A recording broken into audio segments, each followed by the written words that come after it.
Chapter 15. That evening at 8:30, exquisitely dressed and wearing a large buttonhole of Parma violets, Dorian Gray was ushered into Lady Narborough's drawing room by bowing servants. His forehead was throbbing with maddened nerves, and he felt wildly excited, but his manner, as he bent over his hostess's hand, was as easy and graceful as ever. Perhaps one never seems so much at one's ease as when one has to play a part. Certainly no one looking at Dorian Gray that night could have believed that he had passed through a tragedy as horrible as any tragedy of our age. Those finely shaped fingers could never have clutched a knife for sin, nor those smiling lips have cried out on God and goodness. He himself could not help wondering at the calm of his demeanor, and for a moment felt keenly the terrible pleasure of a double life. It was a small party, got up rather in a hurry by Lady Narborough, who was a very clever woman with what Lord Henry used to describe as the remains of really remarkable ugliness. She had proved an excellent wife to one of our most tedious ambassadors, and having buried her husband properly in a marble mausoleum, which she had herself designed, and married off her daughters to some rich, rather elderly men, she devoted herself now to the pleasures of French fiction, French cookery, and French esprit when she could get it. Dorian was one of her especial favorites, and she always told him that she was extremely glad she had not met him in early life. "I know, my dear, I should have fallen madly in love with you," she used to say, "and thrown my bonnet right over the mills for your sake. It is most fortunate that you were not thought of at the time. As it was, our bonnets were so unbecoming, and the mills were so occupied in trying to raise the wind, that I never had even a flirtation with anybody. However, that was all Narborough's fault. He was dreadfully short-sighted, and there is no pleasure in taking in a husband who never sees anything. Her guests this evening were rather tedious. The fact was, as she explained to Dorian, behind a very shabby fan, one of her married daughters had come up quite suddenly to stay with her, and to make matters worse, had actually brought her husband with her. "I think it is most unkind of her, my dear," she whispered. "Of course, I go and stay with them every summer after I come from Hamburg, but then an old woman like me must have fresh air sometimes, and besides, I really wake them up. You don't know what an existence they lead down there. It is pure, unadulterated country life. They get up early because they have so much to do, and go to bed early because they have so little to think about. There has not been a scandal in the neighborhood since the time of Queen Elizabeth, and consequently, they all fall asleep after dinner. You shan't sit next either of them. You shall sit by me and amuse me." Dorian murmured a graceful compliment and looked round the room. Yes, it was certainly a tedious party. Two of the people he had never seen before, and the others consisted of Ernest Harrowden, one of those middle-aged mediocrities so common in London clubs, who have no enemies, but are thoroughly disliked by their friends, Lady Ruxton, an overdressed woman of 47, with a hooked nose, who was always trying to get herself compromised, but was so peculiarly plain that to her great disappointment, no one would ever believe anything against her.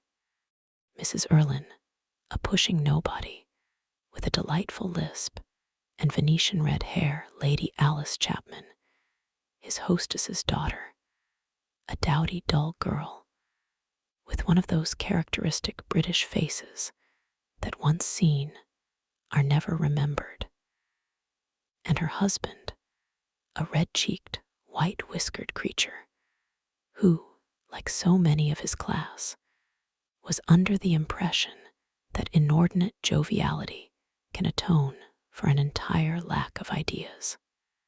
He was rather sorry he had come, till Lady Narborough, looking at the great ormolu gilt clock that sprawled in gaudy curves on the mauve-draped mantel-shelf, exclaimed, "How horrid of Henry Wotton to be so late. I sent round to him this morning on chance, and he promised faithfully not to disappoint me." It was some consolation that Harry was to be there, and when the door opened, and he heard his slow, musical voice lending charm to some insincere apology, he ceased to feel bored. But at dinner, he could not eat anything. Plate after plate went away untasted. Lady Narborough kept scolding him for what she called an insult to poor Adolphe, who invented the menu specially for you. And now and then Lord Henry looked across at him, wondering at his silence and abstracted manner. From time to time, the butler filled his glass with champagne.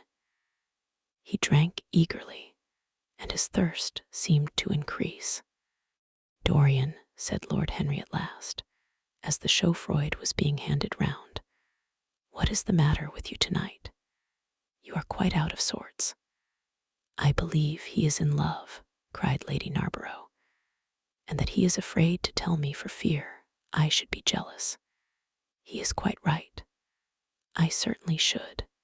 "Dear Lady Narborough," murmured Dorian, smiling, "I have not been in love for a whole week, not, in fact, since Madame de Ferrol left town." "How you men can fall in love with that woman," exclaimed the old lady. "I really cannot understand it. It is simply because she remembers you when you were a little girl, Lady Narborough," said Lord Henry. "She is the one link between us and your short frocks." "She does not remember my short frocks at all, Lord Henry, but I remember her very well at Vienna 30 years ago, and how décolletée she was then." "She is still décolletée," he answered, taking an olive in his long fingers. "And when she is in a very smart gown, she looks like an edition de luxe of a bad French novel. She is really wonderful and full of surprises. Her capacity for family affection is extraordinary. When her third husband died, her hair turned quite gold from grief." "How can you, Harry?" cried Dorian. "It is a most romantic explanation," laughed the hostess. "But her third husband, Lord Henry. You don't mean to say Ferrol is the fourth?" "Certainly, Lady Narborough. I don't believe a word of it." "Well, ask Mr. Gray. He is one of her most intimate friends." "Is it true, Mr. Gray?" "She assures me so, Lady Narborough," said Dorian. "I asked her whether, like Marguerite de Navarre, she had their hearts embalmed and hung at her girdle. She told me she didn't, because none of them had had any hearts at all. 4 husbands. Upon my word, that is trop de zéro." "Trop d'audace, I tell her," said Dorian. "Oh, she is audacious enough for anything, my dear. And what is Ferrol like?" "I don't know him. The husbands of very beautiful women belong to the criminal classes," said Lord Henry, sipping his wine. Lady Narborough hit him with her fan. "Lord Henry, I am not at all surprised that the world says that you are extremely wicked." "But what world says that?"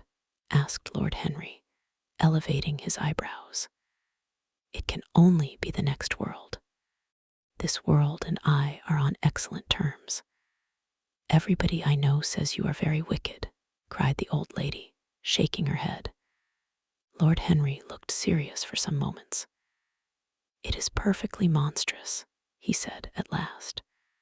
The way people go about nowadays saying things against one behind one's back that are absolutely and entirely true. Isn't he incorrigible? Cried Dorian, leaning forward in his chair. I hope so, said his hostess, laughing. But really, if you all worship Madame de Ferrol in this ridiculous way, I shall have to marry again so as to be in the fashion. You will never marry again, Lady Narborough, broke in Lord Henry. You are far too happy. When a woman marries again, it is because she detested her first husband. When a man marries again, it is because he adored his first wife. Women try their luck, men risk theirs. Narborough wasn't perfect, cried the old lady. If he had been, you would not have loved him, my dear lady, was the rejoinder. Women love us for our defects. If we have enough of them, they will forgive us everything, even our intellects.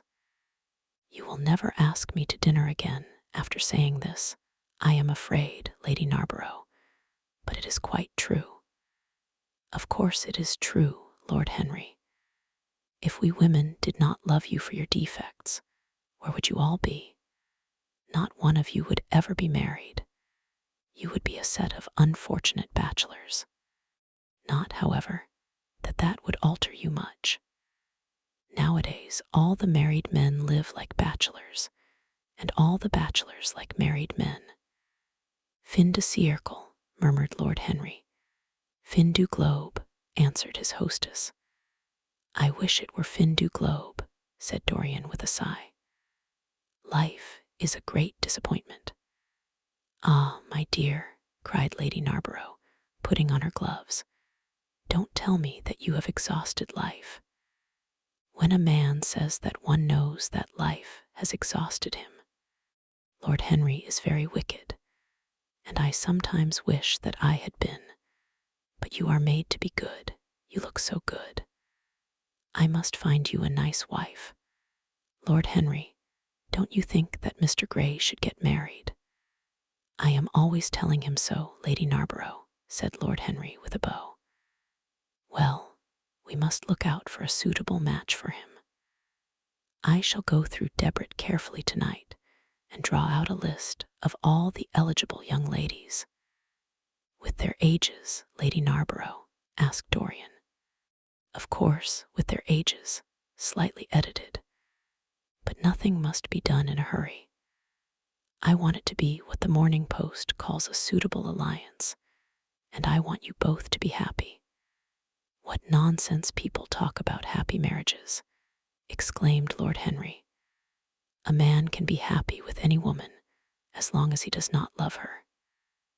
Ah, what a cynic you are, cried the old lady, pushing back her chair and nodding to Lady Ruxton. You must come and dine with me soon again. You are really an admirable tonic, much better than what Sir Andrew prescribes for me. You must tell me what people you would like to meet, though. I want it to be a delightful gathering. I like men who have a future and women who have a past, he answered. Or do you think that would make it a petticoat party? I fear so, she said, laughing, as she stood up. 1,000 pardons, my dear Lady Ruxton, she added. I didn't see you hadn't finished your cigarette. Never mind, Lady Narborough. I smoke a great deal too much. I am going to limit myself for the future. Pray don't, Lady Ruxton, said Lord Henry. Moderation is a fatal thing. Enough is as bad as a meal. More than enough is as good as a feast. Lady Ruxton glanced at him curiously. You must come and explain that to me some afternoon, Lord Henry. It sounds a fascinating theory, she murmured as she swept out of the room. Now, mind you don't stay too long over your politics and scandal, cried Lady Narborough from the door. If you do, we are sure to squabble upstairs. The men laughed, and Mr. Chapman got up solemnly from the foot of the table and came up to the top. Dorian Gray changed his seat and went and sat by Lord Henry. Mr. Chapman began to talk in a loud voice about the situation in the House of Commons. He guffawed at his adversaries. The word doctrinaire, word full of terror to the British mind, reappeared from time to time between his explosions. An alliterative prefix served as an ornament of oratory. He hoisted the Union Jack on the pinnacles of thought. The inherited stupidity of the race, sound English common sense, he jovially termed it, was shown to be the proper bulwark for society. A smile curved Lord Henry's lips, and he turned round and looked at Dorian. "Are you better, my dear fellow?" he asked. "You seemed rather out of sorts at dinner." "I am quite well, Harry. I am tired, that is all. You were charming last night. The little Duchess is quite devoted to you. She tells me she is going down to Selby. She has promised to come on the 20th. Is Monmouth to be there too?" "Oh, yes, Harry. He bores me dreadfully, almost as much as he bores her. She is very clever, too clever for a woman. She lacks the indefinable charm of weakness. It is the feet of clay that make the gold of the image precious. Her feet are very pretty, but they are not feet of clay. White porcelain feet, if you like. They have been through the fire, and what fire does not destroy, it hardens. She has had experiences." "How long has she been married?" asked Dorian. "An eternity, she tells me." "I believe, according to the peerage, it is 10 years, but 10 years with Monmouth must have been like eternity, with time thrown in." "Who else is coming?" "Oh, the Willoughbys, Lord Rugby and his wife, our hostess, Geoffrey Clouston, the usual set. I have asked Lord Grottrian." "I like him," said Lord Henry. "A great many people don't, but I find him charming. He atones for being occasionally somewhat overdressed by being always absolutely overeducated. He is a very modern type. I don't know if he will be able to come, Harry. He may have to go to Monte Carlo with his father." "Ah, what a nuisance people's people are. Try and make him come. By the way, Dorian, you ran off very early last night. You left before 11. What did you do afterwards? Did you go straight home?" Dorian glanced at him hurriedly and frowned. "No, Harry," he said at last. "I did not get home till nearly 3. Did you go to the club?" "Yes," he answered. Then he bit his lip. "No, I don't mean that. I didn't go to the club. I walked about. I forget what I did. How inquisitive you are, Harry. Always want to know what one has been doing. I always want to forget what I have been doing. I came in at 2:30, if you wish to know the exact time. I had left my latchkey at home, and my servant had to let me in. If you want any corroborative evidence on the subject, you can ask him." Lord Henry shrugged his shoulders.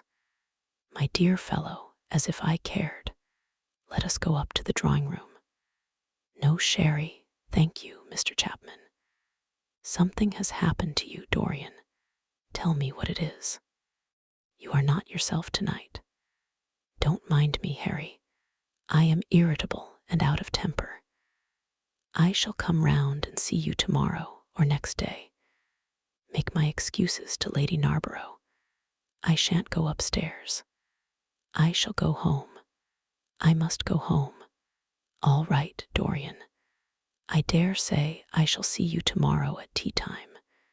The Duchess is coming." "I will try to be there, Harry," he said, leaving the room. As he drove back to his own house, he was conscious that the sense of terror he thought he had strangled had come back to him. Lord Henry's casual questioning had made him lose his nerve for the moment, and he wanted his nerve still. things that were dangerous had to be destroyed. He winced. He hated the idea of even touching them, yet it had to be done. He realized that, and when he had locked the door of his library, he opened the secret press into which he had thrust Basil Hallward's coat and bag. A huge fire was blazing. He piled another log on it. The smell of the singeing clothes and burning leather was horrible. It took him 3/4 of an hour to consume everything. At the end, he felt faint and sick, and having lit some Algerian pastilles in a pierced copper brazier, he bathed his hands and forehead with a cool, musk-scented vinegar. Suddenly, he started. His eyes grew strangely bright, and he gnawed nervously at his underlip. Between two of the windows stood a large Florentine cabinet, made out of ebony and inlaid with ivory and blue lapis. He watched it as though it were a thing that could fascinate and make afraid, as though it held something that he longed for and yet almost loathed. His breath quickened. A mad craving came over him. He lit a cigarette and then threw it away. His eyelids drooped till the long fringed lashes almost touched his cheek. But he still watched the cabinet. At last he got up from the sofa on which he had been lying, went over to it, and having unlocked it, touched some hidden spring. A triangular drawer passed slowly out. His fingers moved instinctively towards it, dipped in, and closed on something. It was a small Chinese box of black and gold dust lacquer, elaborately wrought, the sides patterned with curved waves, and the silken cords hung with round crystals and tasseled in plaited metal threads. He opened it. Inside was a green paste, waxy in luster, the odor curiously heavy and persistent. He hesitated for some moments, with a strangely immobile smile upon his face. Then, shivering, though the atmosphere of the room was terribly hot, he drew himself up and glanced at the clock. It was 20 minutes to 12. He put the box back, shutting the cabinet doors as he did so, and went into his bedroom. As midnight was striking bronze blows upon the dusky air, Dorian Gray, dressed commonly, and with a muffler wrapped round his throat, crept quietly out of his house. In Bond Street, he found a hansom with a good horse. He hailed it, and in a low voice gave the driver an address. The man shook his head. "It is too far for me," he muttered. "Here is a sovereign for you," said Dorian. "You shall have another if you drive fast." "All right, sir," answered the man. "You will be there in an hour." And after his fare had got in, he turned his horse round and drove rapidly towards the river.